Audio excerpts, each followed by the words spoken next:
Hi everyone, and welcome to another episode of the CEO Spotlight Series for Unitech Training Academy.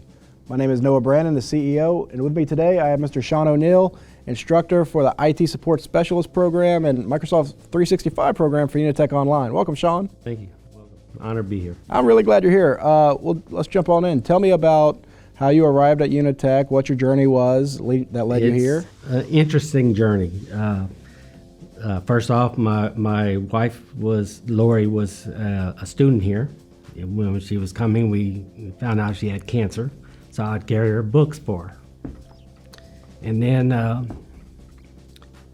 everybody saw me on the campus, so became very familiar with the people.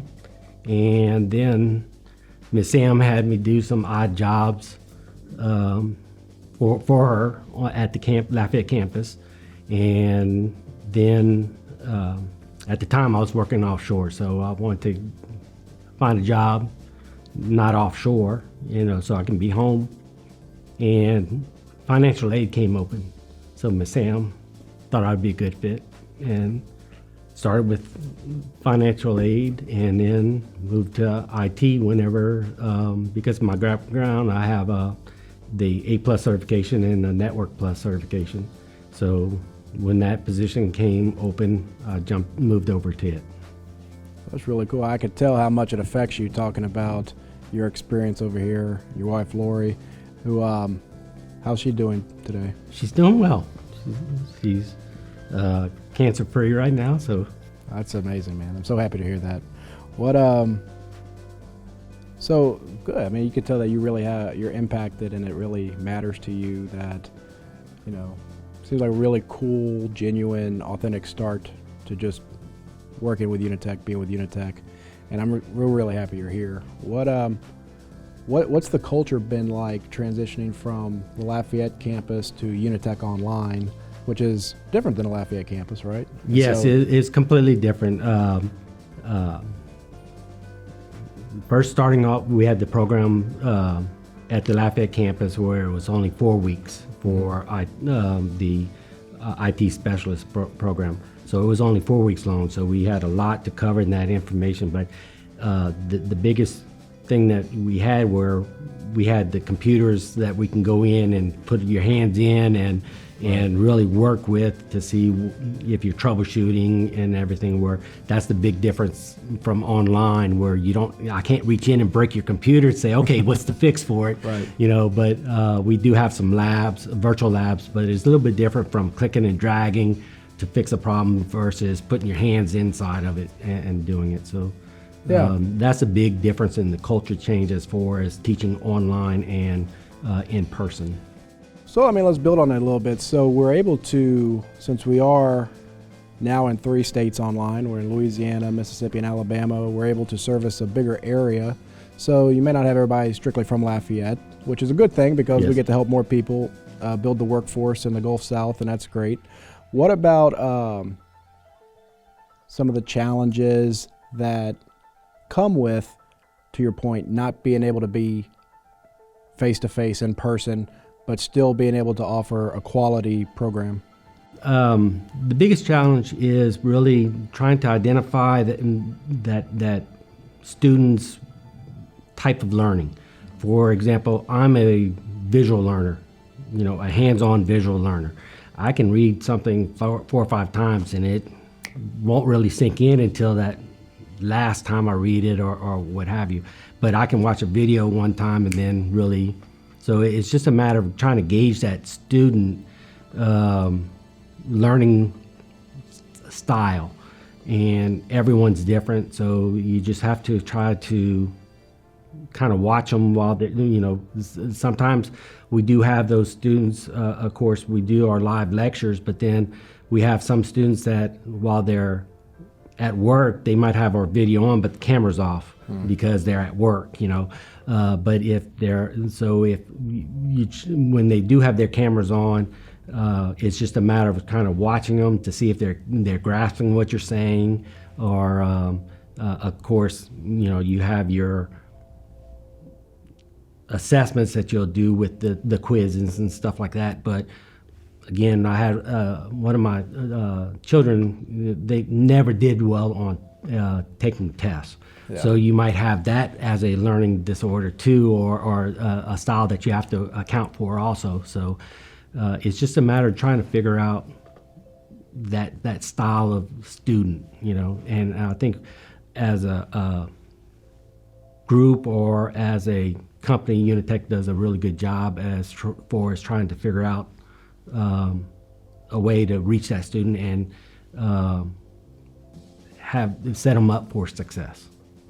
Yeah, one thing that really stood out to me in that answer, which I think is great, you don't just teach the information at them, right? You're really paying attention. Are they responsive?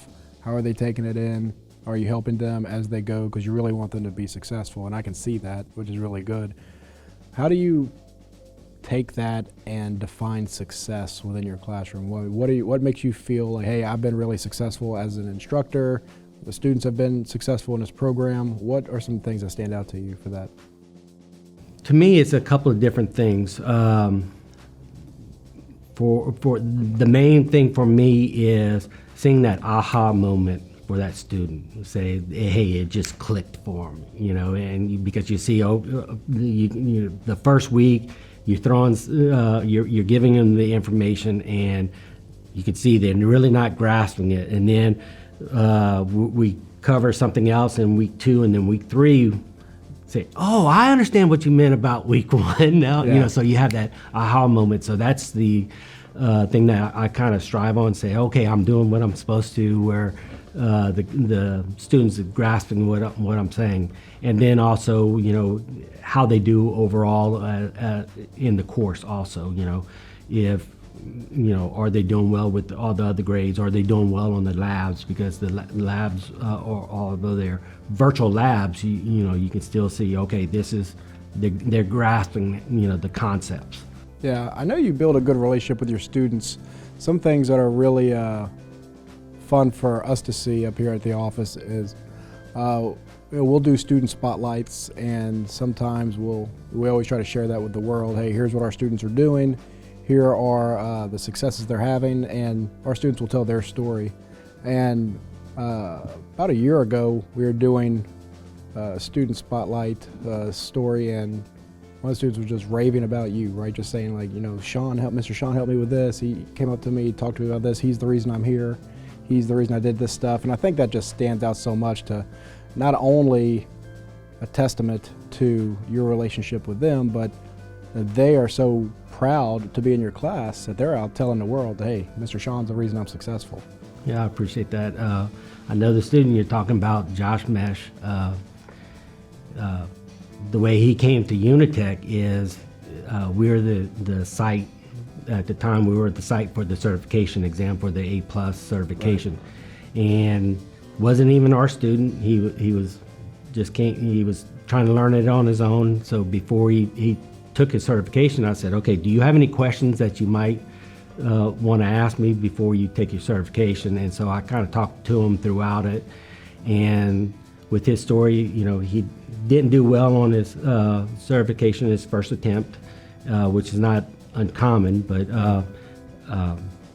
I said, don't get discouraged because not everybody passes on the first attempt, but look at this and look at this type of deal. And then he says, do you teach the course? I said, we do, and he immediately enrolled, took the course. He passed his Core 1 and Core 2 exam, got A+ certified on his first attempt after taking the course. And then a week later, he got hired on as IT help desk person. And then he's still doing the job now. He's moved up in different positions already, and so he's doing well. Yeah, and he from time to time he'd reach out to you, ask you for help or questions, even after he left. And even after he left, he says, "Hey, Mr. Sean, am I right at doing this, or is?" And I said, "Look, anytime you have a question, if I can answer it, I'll be glad to." And I say that with all my students, and I still get quite a few that will call me up and say, "Hey, what about this?" Because remember, you're not going to know everything, or you're not going to come across every problem each and every time. But sometimes you get into that thing where you overlook the obvious, and so just me saying, "Hey, did you check this?" Oh, I forgot to check that.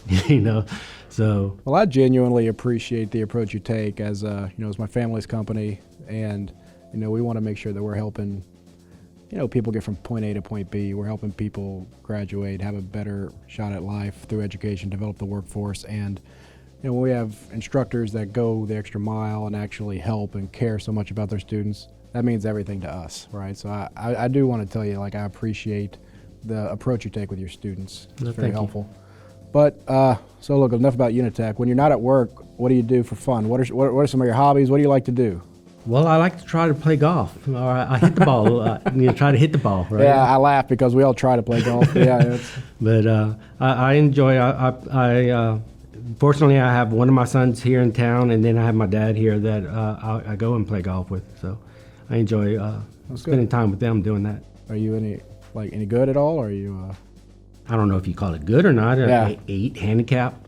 That's pretty good. That's better than me. I was gonna say we should go play. Now I don't know. Maybe that's good. Yeah. Sean, thank you so much for coming up and having an interview with me, and being able to share your story with all the viewers out there. And we just want to say thank you for everything you're doing. Appreciate it. Thank you. If you ever get a chance to meet Sean, please do. He's amazing and super dedicated to his students and to Unitech as a whole. So Sean, thanks again. We'll see you next time.